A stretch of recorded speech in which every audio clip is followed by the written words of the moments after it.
Hello traders, welcome to new video. നമുക്കൊന്ന് കുറച്ച് trade ഉണ്ടായിട്ടുള്ളൂ.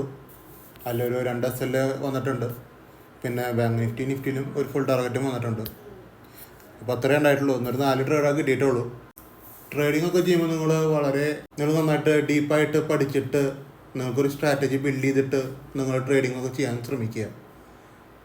നിങ്ങൾക്ക് കയ്യിലൊരു സ്ട്രാറ്റജി ഇല്ലെങ്കിൽ നിങ്ങൾ എന്തെങ്കിലും ഒരു ഇൻഡിക്കേറ്റർ യൂസ് ചെയ്തിട്ടാണ് നിങ്ങൾ ട്രേഡ് ചെയ്യണമെന്ന് വെച്ച് കഴിഞ്ഞാൽ കുഴപ്പമൊന്നുമില്ല. ഇൻഡിക്കേറ്ററിൻ്റെ ഒരു വിന്നിങ് പെർസെൻറ്റേജ് നിങ്ങൾ നോക്കുക, എത്രത്തോളം ഉണ്ട് എന്നറിയില്ലല്ലോ.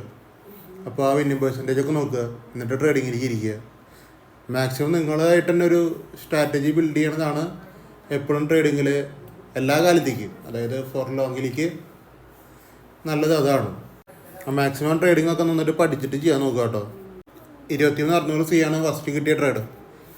അത് നമുക്ക് SL ആണ്. 10 പോയിൻ്റ് SL തന്നെയാണ് അടിച്ചാണത്.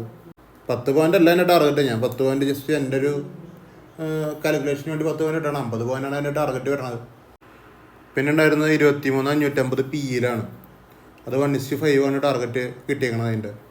ഇതിനും 10 പോയിൻ്റ് തന്നെയാണ്. പക്ഷേ 10 പോയിൻ്റ് സ്വൈപ്പ് ചെയ്യാണ്ട് കറക്റ്റായിട്ട് ടാർഗറ്റിലേക്ക് പോയ ട്രേഡാണിത്. അടുത്ത് ബാങ്ക് നിഫ്റ്റിയാണ്. 50-100 PE. ഇതും 1:5 തന്നെയാണ്. 100 പോയിൻ്റാണ് ഇതിൽ അച്ചീവ്മെൻറ്റ്. കണ്ടീഷനൊക്കെ സെയിം തന്നെയാണ്. ബയേഴ്സ് ലോസ് ചെയ്യണം, സെല്ലേഴ്സ് റിജക്റ്റ് ചെയ്യണം. പിന്നെ ലിമിറ്റിൽ നിന്ന് മേടിക്കണം, അല്ലെങ്കിൽ ഇത്തിരി അടിയിൽ നിന്ന് SL സൈഡിൽ നിന്ന് മേടിക്കണം.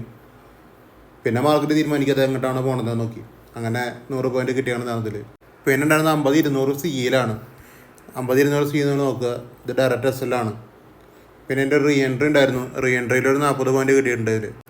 പിന്നെ ഉണ്ടായിരുന്നത് 23,350 PE ആണ്.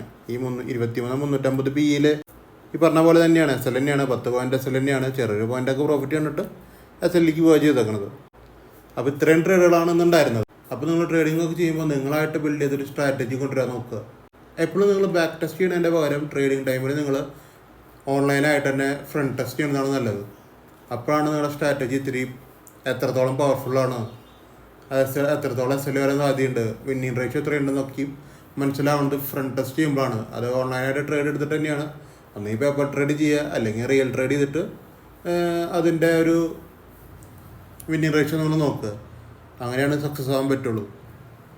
പിന്നെ അത്യാവശ്യം മൈൻഡ് സെറ്റൊക്കെ ബിൽഡ് ചെയ്യാൻ നോക്കുക. നിങ്ങൾ ഓരോ ലോട്ട് വെച്ചിട്ട് ചെയ്തിട്ട് മൈൻഡ് സെറ്റൊക്കെ ബിൽഡായിട്ട് മാത്രം നിങ്ങൾ ലോട്ട് കൂട്ടിയാൽ മതി. ഇപ്പം തന്നെ ലോട്ട് കൂട്ടിയിട്ട് ട്രേഡ് ചെയ്യണ നിർബന്ധമൊന്നുമില്ല. പിന്നത്തെ എന്ന് പറഞ്ഞു കഴിഞ്ഞാൽ നിങ്ങൾക്കിപ്പോൾ ലോട്ട് സൈസ് അറിയാമല്ലോ, എല്ലാം കൂടുതലാണ്. അപ്പോൾ നിങ്ങൾക്ക് കിട്ടുന്ന പ്രോഫിറ്റും കൂടുതലാണ്, ലോസും കൂടുതലാണ്. നിങ്ങളെല്ലാവരും പഠിച്ചിട്ട് തന്നെ ചെയ്യാൻ നോക്കുക ട്രേഡിങ് നോക്കി. ഞാൻ ഡീറ്റെയിൽ ആയിട്ടൊന്നും ഒരു വീഡിയോയിൽ ഇപ്പോൾ പറയണില്ല. കാര്യം എന്താണെന്ന് വെച്ച് കഴിഞ്ഞാൽ ഡീറ്റെയിൽ ആയിട്ട് പറയേണ്ട ആവശ്യങ്ങളില്ല. നിങ്ങൾക്ക് സ്ഥിരമായിട്ട് കാണുന്നവരാവും നിങ്ങളെല്ലാവരും. പുതിയ വ്യൂവേഴ്സ് ഉണ്ടെങ്കിൽ നിങ്ങൾ പഴയ വീഡിയോസ് കാണുക. എന്നാൽ നമ്മുടെ കാര്യങ്ങൾ എങ്ങനെയാണ്, നമ്മുടെ ക്യാൻഡിൽസ് എങ്ങനെയാണ്, ട്രേഡിങ് എങ്ങനെയാണ്, അതിൻ്റെ ട്രേഡ് ആക്ടിവേറ്റ് ആവുന്നത് എങ്ങനെയാണ്, ഇതൊക്കെ നമുക്ക് മനസ്സിലാവും. എല്ലാം ഡീറ്റെയിൽ ആയിട്ട് എല്ലാ വീഡിയോസിലൊന്നും പറയണമെന്നില്ല. ഞാൻ ജസ്റ്റ് ട്രേഡുകൾ മാത്രമാണ് കാണിച്ചു പോണത്. അപ്പോൾ ഇന്നത്തെ വീഡിയോ ഇത്രേ ഉള്ളൂ. വീഡിയോ ഇഷ്ടപ്പെട്ട് കഴിഞ്ഞാൽ ലൈക്ക് ചെയ്യുക, ഷെയർ ചെയ്യുക, സബ്സ്ക്രൈബ് ചെയ്യുക. ഇൻസ്റ്റാഗ്രാം ഉണ്ടെന്ന് ഫോളോ ചെയ്ത് വെച്ചേക്കുക. മാക്സിമം നിങ്ങൾ ട്രേഡിംഗ് ഒക്കെ നന്നായിട്ട് പഠിച്ചിട്ട് ചെയ്യാൻ നോക്കുക. അപ്പോൾ അത്രയ്ക്കുള്ള ഇന്നത്തെ വീഡിയോ. നാളെ ഒരു അടിപൊളി ട്രേഡിംഗ് ഡേ ആവട്ടെ. അപ്പോൾ ഓക്കെ ബൈ.